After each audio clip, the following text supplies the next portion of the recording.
I was born 2 miles from the Spurs ground, but I'm not blaming geography for my irrational obsession. Spurs is in my blood, and like all Spurs fans, we cleave to a dream. But like a child, it lets you down, breaks your heart, and once in a while does something to make you impossibly proud. Well, yesterday, that child saved itself from ignominy, and I'm bursting. It was our third home win of the season, third out of 19. But it kept us up and it sent West Ham down. Scrappy goal because, well, of course it was, by Superman Palhinha, but who cares? The second half was horrible, but we held firm and Kinský came up with his now customary blinding save. The online supporter police had forbidden us from celebrating staying up. To them, I say, fuck off. Given the shattered confidence and denuded spirit, the injuries, the VAR decisions, I'm celebrating an unlikely achievement, and it's bought us some breathing space to fix this broken club. The board did one thing right by appointing RDZ, but it's root and branch time, or he'll walk. The manager pointedly name-checked Van de Ven, Davies, Spence, Dragusin, and others after the whistle, but not Cutie. The writing's been on the wall for too long. We'll let Julie loose on the spiteful Alyson Rudd. We'll have some creepy fun with Room 101, and we're gonna fucking celebrate staying up. Why not celebrate with us? Strap in, it's nice.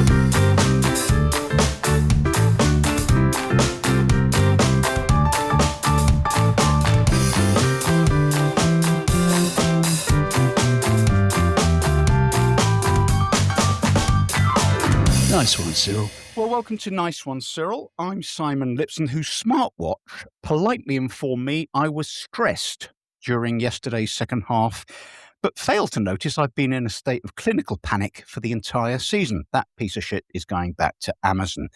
Julie Welch is here. She remembers the glory days and can't believe that staying up is the pinnacle of modern achievement. Kev Acott's here. He cracked a smile after the final whistle. His first since Bilbao, and before that, 2008. And Eady Hurley's here, Kev's daughter, who's inherited her father's DNA, and with it, lifelong Spurs trauma. Welcome, one and all. We are staying up. Come on, let's say it out loud and proud. Eady, it was horrible, wasn't it, watching that match yesterday? But there were 9 permutations, by the way.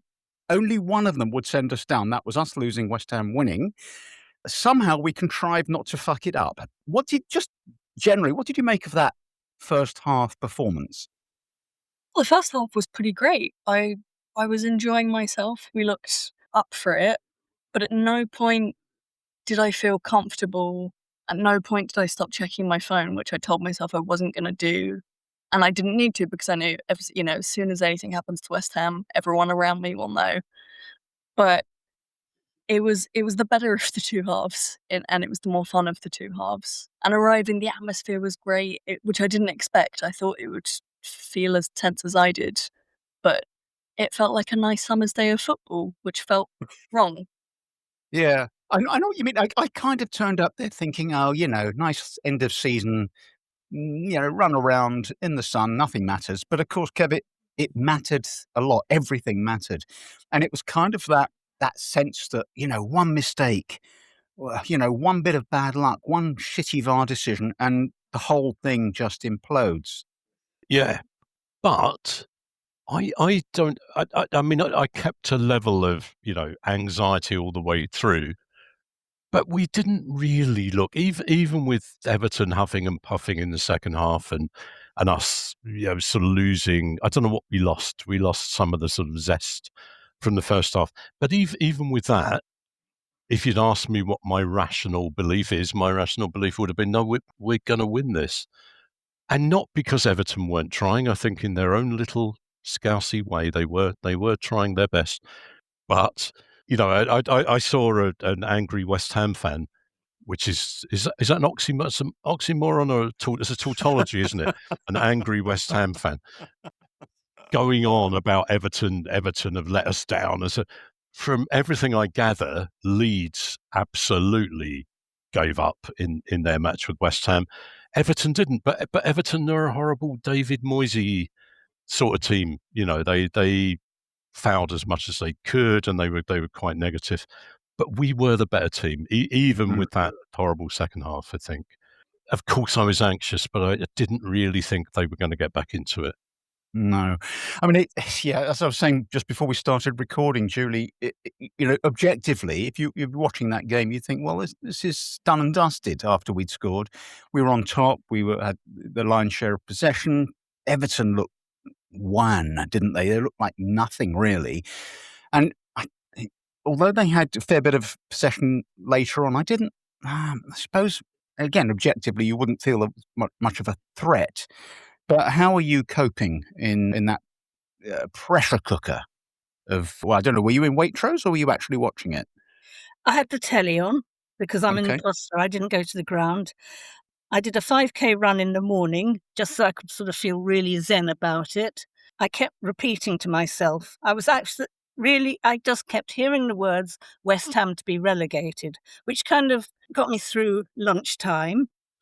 And then I put the telly on. And I swear, I walked around the house. I probably did about 3 miles walking around the house. I just couldn't look. And I came back just before half time, just before 43 minutes. And it happened. Palhinha, the guy who, I just feel so smug because, I said right at the start, this is it. This is the best signing of the season. And so it turned out. And after that, it was absolutely terrible. I mean, it was even worse because I couldn't stand it. I couldn't take it. God knows what my blood pressure was like. But I just kept walking around the house and sort of peeking back into the living room and looking at the telly, seeing sort of, these this game going on. And I don't know, just the feeling at the end. I was absolutely numb for a bit, and I can't explain it really. I just couldn't believe that after all this, it had actually happened, or rather it had not happened. We weren't going to be relegated. We're going to win the league. It was like that. Yeah. Yeah. I just wanted to say, Julie, Palhinha came up with the goods again, didn't he? So he scored 2 goals against Wolves that won us 4 points in total. And he scored other clutch goals, Julie. I'm talking clutch. He's like ultimate I saw clutch. that. I saw something use that online, and I just thought, oh, for God's sake, No, I'm using it today, and I'm happy with it. Look, Eady, second half, as we said, it was a little bit nothingy. Did you feel that we ran out of steam a bit? I mean, I saw even Gallagher puffing, and like he didn't have another step in him. Or do you think it was do you think we retreated deliberately and we felt pretty comfortable defending that goal? I think we deliberately retreated, but I don't think that was comfortable. There have been very few times this season that we've had to defend a lead. I don't think we're practiced at it. I don't think we know how. They were definitely trying to slow the game down. But doing that on 1-0, I mean, for any club, that's nervy, but for us, that's horrible, especially when absolutely everything rides on it. I mean, it worked. So in hindsight, you can say, look, it was comfortable. They knew what they were doing. Kinský was great, and he's proved that he can save us when we need him. But, I would have felt better with 2. Yeah, I think we were all, desperate for that second to go in and sort of give us a little bit more comfort. But however, we survived it. Kev, you got a little stat, haven't you, to do with the De Zerbi effect? I have, or I had, Simon, until I forgot it. But things are going so well, Kev. I'm so professional. I have actually got it saved as a photo on my phone, which I'm looking at now. So the stat is in the 7 Premier League matches under Roberto De Zerbi, we faced 17 shots on target, which is fewer than any other club in the Premier League. In the 7 matches before De Zerbi came, we faced 41 shots on target, which was the most of any club in the league. And I think what I found fascinating about that is it doesn't feel like we've become a more negative defensive team. Actually, if anything, I would say we're sort of taking it to the opposition rather more than we did 7 matches ago. And yet something's working in the way he sets us up to actually contain the opposing team and restrict the shots that they have. I think it's such an interesting stat because it says something quite profound has happened, the way that the team sets itself up and gives us a bit more control over the game.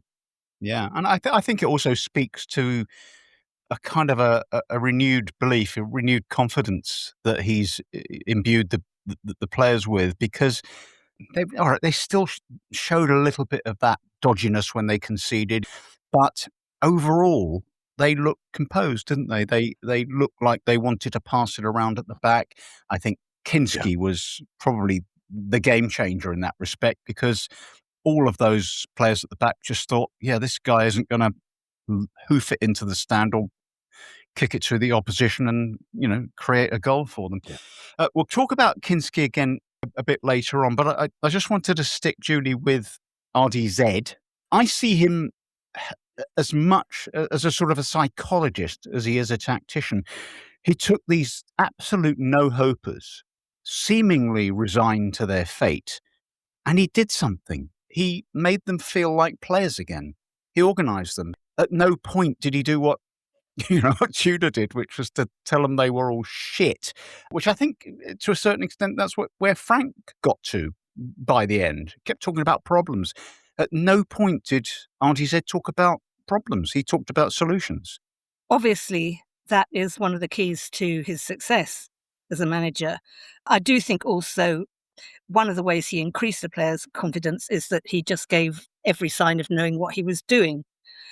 And sort of reverting back to what you were saying about Kev's stats and things like that, I think that he seems to subscribe to the opinion that if you've got the ball, then the opposition don't have it. And I think that there's been something about his coaching where he's actually encouraged them to express their kind of attacking instincts again. I think, yeah, he's obviously a player whisperer. He has instilled that confidence in them. I don't know how he manages psychologically at all. I mean, it's an absolute mystery how he managed to do that. I'm not a sports psychologist, so I kind of like it being a mystery that he managed to do it. It's kind of miraculous that he did it, which sounds absolutely stupid, of course. I mean, it started so early. The Brighton game, okay, it didn't end well. The Villa game, that's when I had the confidence that it was possible. But when you look back at what he achieved over the very short time he's been here, he made these players buy into what he was doing. Unlike Tudor, he didn't sort of make them go on incredibly long runs and things like that. He didn't sort of yell at them and tell them they were shit. Unlike Frank, he gave the impression right from the start that he absolutely knew what he was doing. He was. I mean, I think that's key, isn't it? Eady, when he came in, he kept saying, "I need to be an uncle, I need to be a brother, I need to be a father," and you sort of thought, "Yeah, okay, all right then." But as it turns out, it seems the players responded to that, and it felt like he got to every player with a view to working out their strengths and weaknesses and getting them to play to their strengths and to believe. I mean, I think Gallagher said something the other day, Conor Gallagher, about, when he first arrived, everyone hated him and he was low on confidence. Well, that Villa performance was extraordinary and he's played pretty well, it's been sort of generally getting better and better. Absolutely, yeah. And I think in one sense it shows a bit of a lack of ego from him to come in and not try and impose a completely new style without the time to do it, but to just be that therapist and that cheerleader. And I think Thomas Frank should be tried for his crimes. And I don't understand how he has seemingly the best PR team in the world who are still, I think we're going to get on to someone from the Times later, but who are still backing him the whole way. Yes. And it doesn't work, and it's rare to say about any football manager, even the greatest of the greats, that they are able to put ego aside. And I think he's shown that and supported them and given them that belief, which is what the last few performances have shown that we haven't seen before. There's still been poor quality, a lot of poor quality, but there's been belief and scrappiness. Kev, we ought to talk about Kinský. We've said this before, but his transformation from no hoper in Madrid to a guy who's made 3 absolutely key point-winning or point-saving saves, 1 against Wolves, 2 actually against Leeds, and he made a brilliant save yesterday against Everton. We do need to consider this guy and how he's managed to wrestle with Tudor, ignoring him on the touchline, to becoming very much the kind of the mainstay of the defence. Absolutely, and I think it was it's a very sort of belated realization for me, which is that the goalkeeper is intimately connected to the rest of the team, not a separate person who makes saves or takes goal kicks or whatever. And I know a lot of that's about the change in football over the last few years, but I think he's such a good example. So the confidence, the increase in confidence that we're talking about, a lot of that comes from Kinský and his impact on the defence. It's not just about the sort of positives that Kinský brings, but also getting rid of the negatives that Vicario was bringing. But he's part of the whole team playing better, and not just by those great saves. And he has made those great saves that have won us points, but maybe more importantly, he's been part of that overall improvement in the team, improvement in confidence and improvement in effectiveness. Absolutely. I heard him interviewed today, actually, and he does seem an unusually mature young man, 23 years old, and to do what he's done, and I think possibly with a lot of help from Daddy RDZ, he's just come of age for me. A lot of talk on 1 or 2 other podcasts about whether he should be the number 1. Or do we go out and buy, I don't know who, there's a lot of talk about James Trafford. Is he really a number 1? Are we not, honour bound to give this kid a chance at number 1? And if after 15 games next season he's clearly not as good as we think he is, then you think about making changes. But I can't believe that people are having that conversation. I think that's just yada, yada, yada, isn't it? Trafford wasn't good enough for Man City. I think it would be wise, actually, to get a decent backup to Kinský. In my opinion, he's absolutely earned his place as the number 1 keeper.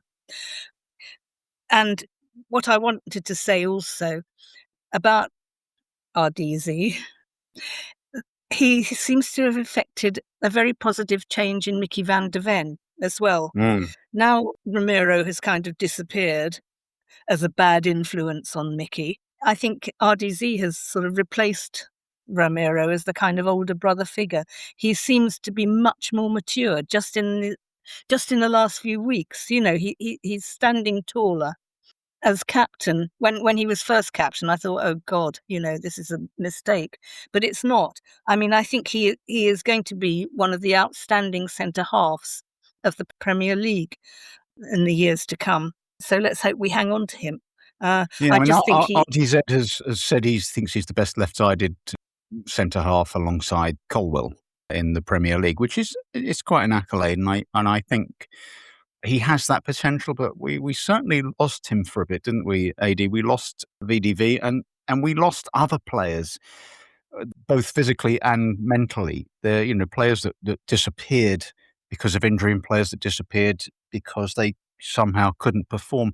So I think it's maybe too early to worry about who's the player of the season. And I think Archie Gray has won it officially. But is there an argument that Kinský is in the conversation? Right. Well, that was a great question for Eady, but unfortunately her internet connection has gone down and we've lost her. So I'm going to put the question to her dad. And it's a perfect moment for Dad to come in. Do you think Kinský has a bit of a shout for player of the season, having only played about 9 games? Yes, I do. I think he would actually be my choice.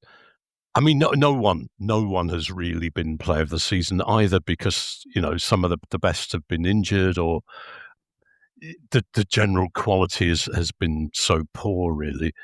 But he would be mine, partly because of his, like I was saying, that bringing of confidence to the team, but also the way he got over the Atletico stuff. And, you just put yourself in that position and you think it takes so much courage. Having been sort of not only made a couple of horrible mistakes and then to be treated badly by your manager. And, okay, you could say he didn't have a choice. He had to sort of come back in, and he had to sort of carry on. But that took a lot of guts, and he did it, and he's done it really well. And he's been such a big part of us staying up. So I think it's not just in the absence of anyone else, but I think, to me, yes, he's been player of the season because he's sort of demonstrated not just good football, but just a great attitude as well. Yeah, great attitude and an amazing impact. Julie, the others who come to mind, obviously Archie was extraordinary when everyone else was appalling, and he held his head up and he carried on playing his game, and he did very well. The other two I suspect you might talk about are your mate Palhinha, because first of all, he's done brilliantly, and secondly, he's got great hair, very sensible haircut. And the other one, I think, is Bentancur, for coming back in and just giving our midfield some composure, some sense of control, that ability to draw the opposition in and then just lay it off somewhere. And he gets his tackling in. It's a hard one, isn't it? Because, as Kev says, none of them are sort of obvious standouts. Yeah, I agree 100% with what you said about Bentancur. Obviously, yes, I'm quite biased towards Palhinha because he's an inspiration and he's a fighter, and I love that kind of player. We haven't talked about Danso, who I think he's just been a rock. And I think, that hopefully there's more to come from him. Can't I just put in a word for Richie, please? Because he did. Someone's got to. He did score some very important goals. He did. He never stopped trying. No. He was one of the few players who really didn't drop his head. Partly, obviously got a massive ego and he thinks he's wonderful, even when he isn't. But you need a player like that. You do. I'm just putting a word in for him. I certainly wouldn't vote him player of the season. I think, really, for narrative arc, you've got to pick Kinský. But my sort of sentimental favourite would be Palhinha. Okay, well, fair enough. And they've all got a case, haven't they? I think Bentancur changed everything in midfield in a way that was, absolutely key to the improvement. I just wanted to mention Richie. I thought he wasn't terrible yesterday, actually. I thought he was holding the ball up better than he usually does and laying it off better than he usually does. But at no point did he create any threat. There's no likelihood of him scoring. Let's have a little talk also about. Oh, sorry, you wanted to add something about your mate? Just wanted to make a point about Richie. He really needs a second striker. I think part of the problem was that he was just so often just the one bloke up front. And I think that he was just trying everything because that was all he could do. That was, there was having no help, really. That's one of the reasons that I wanted to mention him, and also mention that we lacked the second striker. Yeah, it's absolutely valid. I mean, he's not really he can't do what a Solanke can do. I've not really seen much of a Solanke, but that ability to hold it up and bring others into play. But he's probably more of a goal threat. There we are. Anyway, so let's. Also, the other thing I wanted to talk about was Spence, coming in for Muani, Kev. Now, look, we've given Muani some terrible stick on this podcast, and it's well earned. Let's face it. He's 1 goal in the Premier League and no, I think no assists or a couple. I don't know. It's a pathetic return on a player supposedly of that reputation and caliber. I felt bringing Spence in, all right, out of position. I actually think that was created far more threat and also far more solidity on the right-hand side. Yeah, it did. I don't know. Spence is one of those players who I was talking to someone earlier and just sort of saying, if they went, I wouldn't be devastated, but I quite like him. And unfortunately, that sort of applies to probably to most of the team. He did make us look better than Muani.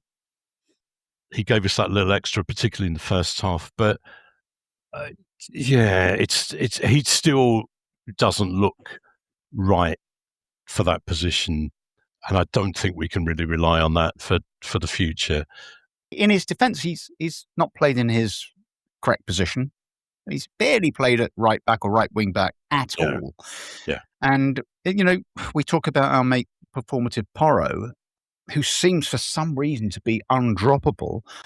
But I just feel like Spence maybe could do with the run in his correct position.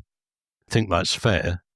So I think if it were down to me, which I don't think it will be next season, I think I would hold... It should be. It should be. Oh, I think we all know that it should be.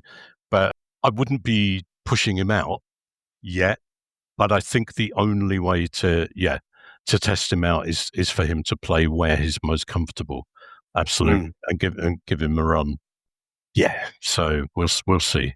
We'll see. It'll be interesting to see which of these fellas, cut and run. A lot of talk about Van de Ven going, and Coutie's obviously going, it seems. And I don't know, is Porro going to hang around? And we shall see. All of that will unfold as we go through the summer. Just one other little point about Kinský. He's scheduled some surgery for right after the end of the season, prioritising pre-season fitness over playing in the World Cup, which speaks to his character and his dedication. There we are. That may not be true, of course, but hell, it's a great story. Let's have a little chat about where we are with our friends Vinay and Langer, Julie. There was a statement today by our otherwise invisible chairman, Peter something or other, Carrington, or whatever it doesn't matter what his name is. And he bollocked on about, how sorry they was, a mea culpa, and this is how we're going to put everything else right. Do you think there is an argument that they genuinely do have a plan, but the plan, it starts with having 56 sporting directors and lots of sinecures and weird positions that no one's ever heard of, but that there is a plan, and that, we just got caught up with a shit manager and everything else, everything went to hell.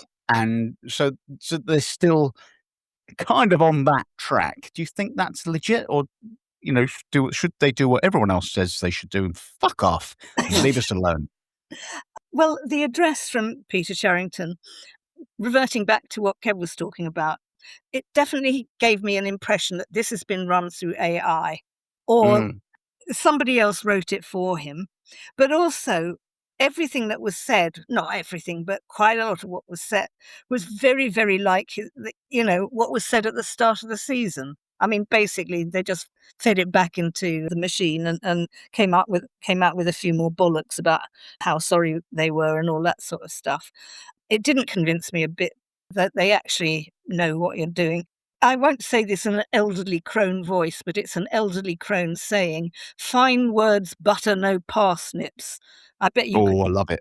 You could do that better than me, Simon, actually.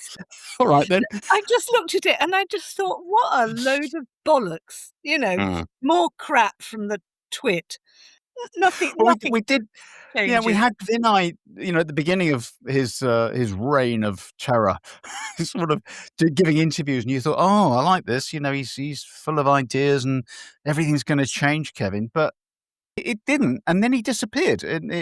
As things got worse, he became increasingly anonymous to the point where you thought, is he actually turning up to the office? Is he doing anything? Because we're going down the toilet here.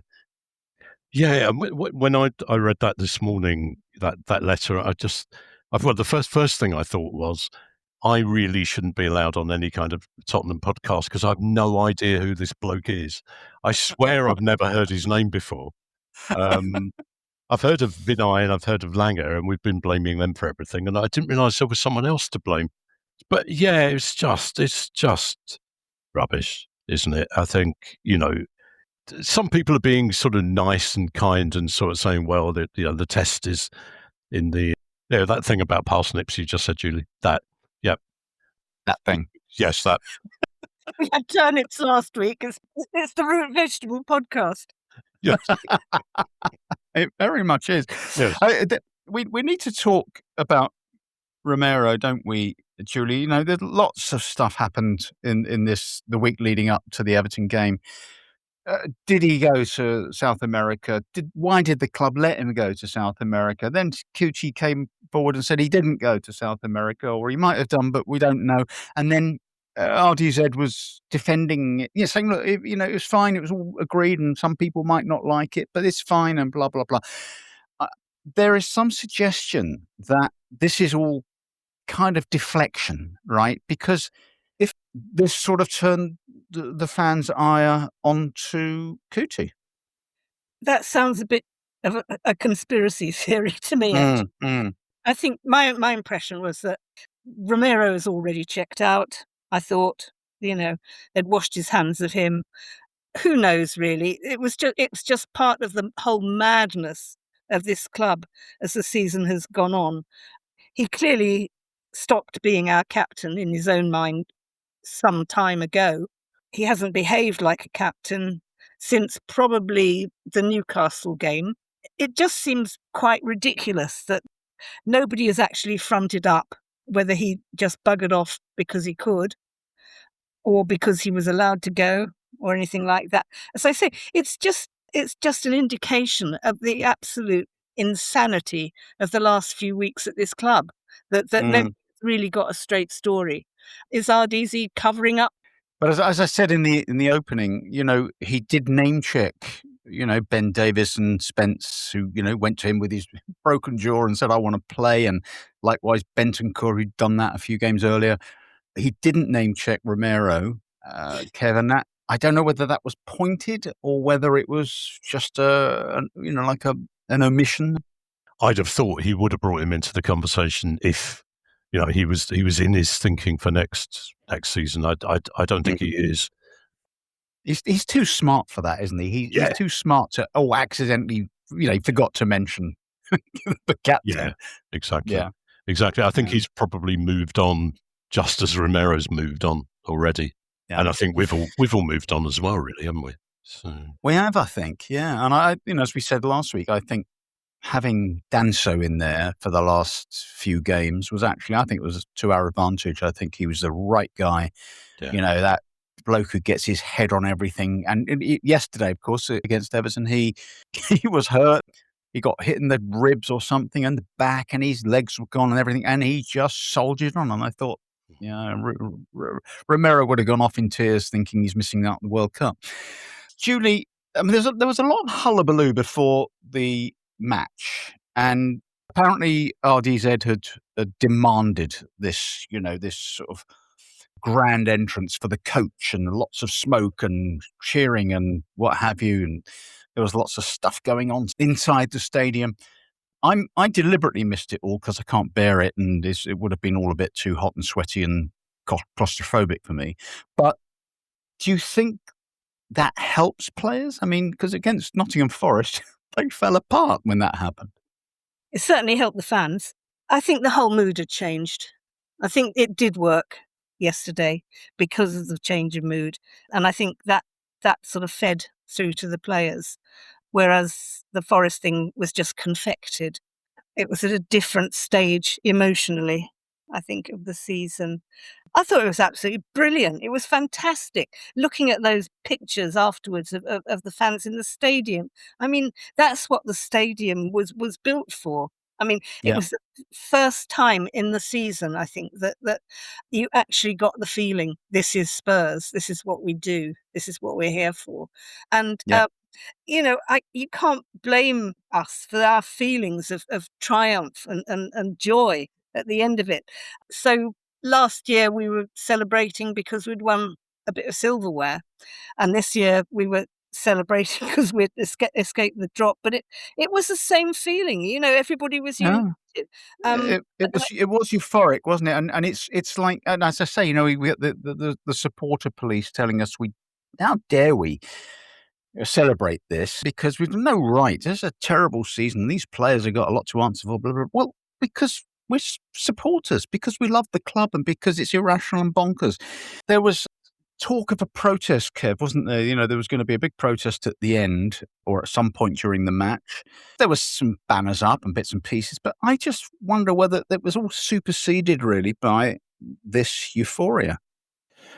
Yeah, I mean, I think there was just a perfect moment after the final whistle went, when there was lots of celebratory singing, and then sort of naturally, as part of that, there was a chant of "We want ENIC out," and then back to celebratory sort of chanting, and no one had planned that, but it just happened. It was almost like everyone was reminding ENIC and reminding ourselves, yeah, this is great, but you know, we shouldn't have be at this point. And I just thought there was something lovely about that, because that wasn't choreographed in any way. No, it just happened. I just wanted to ask you, Kev, just slightly changing the subject, because you're a very sort of mellow guy. You don't strike me as somebody with, sort of demonstrative when it comes to emotional highs and lows. But when that goal went in, just talk me through how you reacted. Well, the bloke next to me, who'd annoyed me, I'd never seen him before. I don't know what he was doing there. He'd annoyed me partly because I'd never seen him before, and what are you doing here? Good enough. Good enough. And we hugged each other, and the bloke next to me sort of fell over the barrier in front of us, on the other side, almost crushing the little boy who always stands on the seat in front of me and annoys me.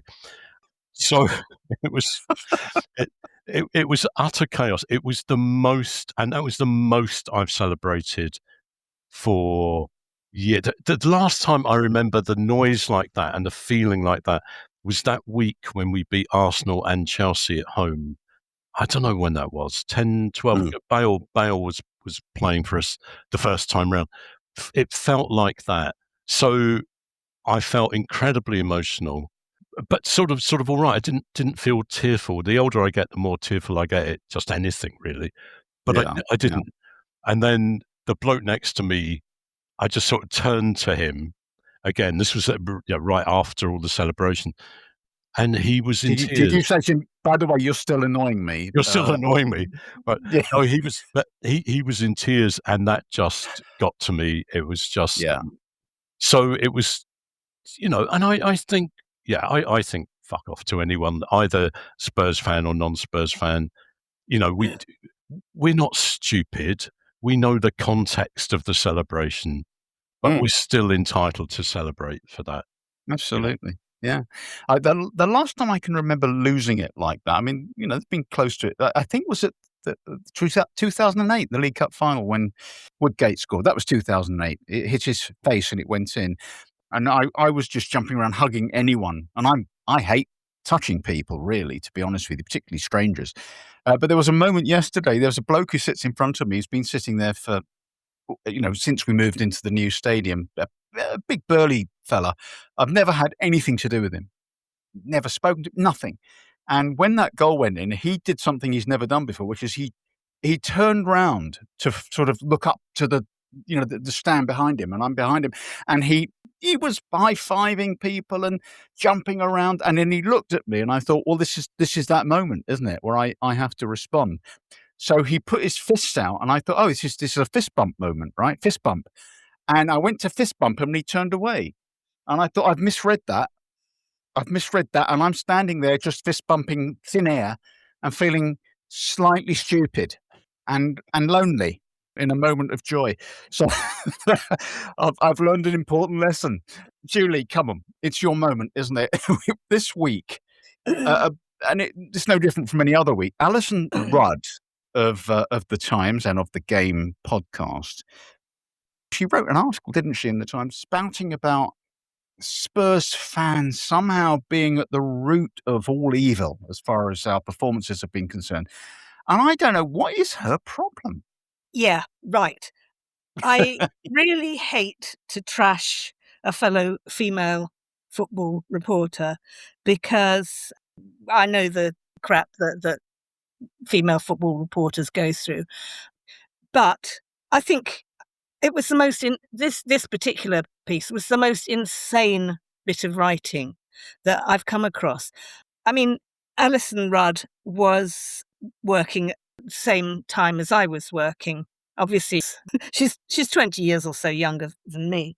But so, we were working, both in the press box in the early to mid 90s. She, like me, suffered under Brian Glanville, for instance. And as I say, I don't like to criticise another woman football reporter because it's quite difficult out there. But you'd just think that, she's now been long enough in football journalism to know when not to write something where you're going to get absolute dog's abuse. Which, of course, she did, writing that piece. All the lads are out on Twitter.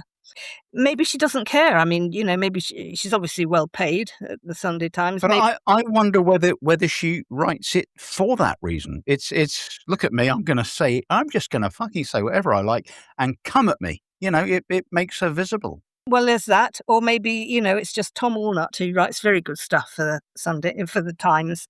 Maybe he'd got the good angle, so she had to find another hook. But I mean, it's not the first time, is it, that she's had a go about Spurs fans? No. The conspiracy theory is that she's got this thing for Thomas Frank. And yes, yeah. I think rather ludicrously, sort of claiming he's the most sought after manager in Europe or whatever. I don't think that's the case. It's digging a hole, isn't it? I mean, she just kept on and on digging a hole. I don't know. I'm sorry if she's suffered dog's abuse and is hurting, but if she did it on purpose, just for clickbait, then I'm not sorry. No, I mean, I sometimes listen to her on the Game, and I do find her impossibly smug, and I do think that she likes to sort of poke people in the ribs, and it's not just Spurs. I think she'll go for other teams and other sets of supporters. I think it's almost a sort of a childish, go on then, what are you going to do about that? There's something about it, and I don't know, I find it a little bit irritating and distasteful. I tell you what, I want to do 3 quick tweets, and then we're going to do Room 101. Here's one. This is very funny. I saw it during the game yesterday. Someone put, get another goal before 60 minutes, and we can concentrate on building a human pyramid up to the executive box and skinning them alive. Which I think that's rather brilliant. Then we get a more sort of Gary of Harlow effort. They all wanted us to go down, and they would celebrate that more than winning that corrupt Premier League. Now they can all go and fuck themselves, which I suppose is laying it out there, isn't it? Everybody wants to beat us and beat us down more than they want to win anything. As we heard last week, Chelsea's real cup final was playing us in a meaningless league match. Now, this was also quite a fun one. I like this. This is a bloke called Elio. I'm going to give him a name reference. This is his Go Fuck Yourselves 11. Okay. In goal, Alyson Rudd. Back 4, Thomas Frank, Vinay, Romero and Langer. Here's his midfield 4, Muani, Levy, Vuskovic Sr. and Eze. And up front, Marinakis and PGMOL. I think that's a lovely, inventive tweet. Well done, Elio. Now then, we've just got a bit of time, haven't we, for a fun Room 101. What have you got, Julie? Well, really, I've said it all already, but for some weeks now, ever since the red card, I should have put Romero in room 101 earlier, but I mean, he is very definitely in room 101 now. Just fucking us about, whether he went to Argentina, whether he didn't, whether he especially had to go there to get his injury sorted out, all the nonsense that he's put us through. I think he was a fantastic player for us during the Europa League run. I thought he was great. I mean, he was one big part of the reason why we won that cup, but he's been such a disappointment. I want more of my captain. He isn't my captain. I've lived through eras of great captains of Spurs. I mean, Dave Mackay would just be turning in his grave at the thought of how Romero has behaved. So, yeah, thank you, Cootie. Fuck off. You're in room 101. Okay, that sounds like it's double locked, that one, and never to escape. Kev? Well, mine sort of relates to something we were talking about earlier, actually. It's just letters from managers to their underlings, whether that's to fans or whatever. And that Peter, whatever his bloody name is, letter. And it reminded me of working for a failing NHS organisation, and the chief exec sent Christmas cards to everyone. And on the Christmas cards, it said, "We love you." And one of the Christmas cards was sent to one of my colleagues who'd actually died a couple of weeks before. And I just thought, this is the type of management that we've got at Tottenham now, isn't it? And stop it. Stop. I don't know why you're doing it at all. Why are you trying to communicate with us at all? It's wonderfully, it's sort of the perfect failure to read the room, isn't it? They just don't get anything. Hopeless. I've got another one. I've got a room 101, and it's nothing to do with football. It's just one of my typical bugbears. I was walking down the street going towards my house the other day, and there was a woman coming towards me, a young woman pushing a pram and texting at the same time. Pushing a pram. So she's texting oblivious. And there's a tree coming up, which means I've got to stop now because she won't look up. She's too busy texting with the baby, and I've got to stop so she can come past me. She never looked up at any point, just went on. And I thought, you could just walk out into the road texting with your baby. What is the fucking matter with you? I can't be dealing with people walking and texting. And when they do that thing where they look up at the last minute and avoid you, as though I was watching all the time. Don't worry, I've got this. No, you haven't. You haven't got it because you're texting, you twat. That is my room 101. I tell you what, it's rather nice, isn't it, that here we are. We have no match to preview, no predictions to be made, and it feels joyful and lovely. We do have to fill an entire summer, when we don't have Gary of Harlow throwing obscure names at us, people we're going to buy. We do have to fill that time. But there are two names that just need to be discussed here. There's a geezer called Senesi, who's on a free, supposedly from Bournemouth, and of course Andy Robertson. Both of these names predate the arrival of RDZ. And Julie, what is the matter with people that they think this is still a relevant potential transfer story or transfer stories? Well, that's what worries me, because maybe it's going to come true, and they're both about 85. I mean, I know that Tottenham have been criticised for, always buying youth because they've got resale value. But on the other hand, do we really want geriatrics? I don't know. Well, you listen. You say that one of our best players this season is a loanee, age 30. Palhinha. So yeah, well, we don't need so many of them. No, Andy Robertson. I mean, would he come to Tottenham? I mean, it's oh dear. But it's a bit like a player can't get into the Liverpool team anymore. Let's hand him off to a crappy club. Yeah. Anyway, well, look, that's it. I think we've covered everything. So well done, everybody. We are staying up. I'm going to do it again. We are staying up. And so my thanks to Eady. Unfortunately, we lost Eady quite early on to injury, didn't we? It was a bit of a Romero moment. She couldn't retain her internet connection, but we'll get her back on soon. Kev, thank you. And to Judy, as ever, thank you. Do give us a follow on X. We are at Nice One Cyril Pod. We've got a website, www.niceonecyrilpodcast.co.uk. All of our episodes are on there, plus lots of other gubbins.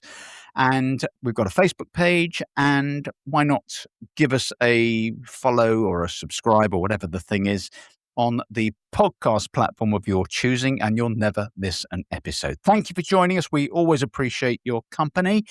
Do let us know what you think of the show. Obviously, only nice stuff. We don't care about the criticism. We don't want that. But do let us know, and let us know if you'd like us to talk about anything, or you'd like us to raise any. Listen, you might even want to come on the show. What about that? So that's it. We are done. We are staying up. I don't care. Come on, you Spurs.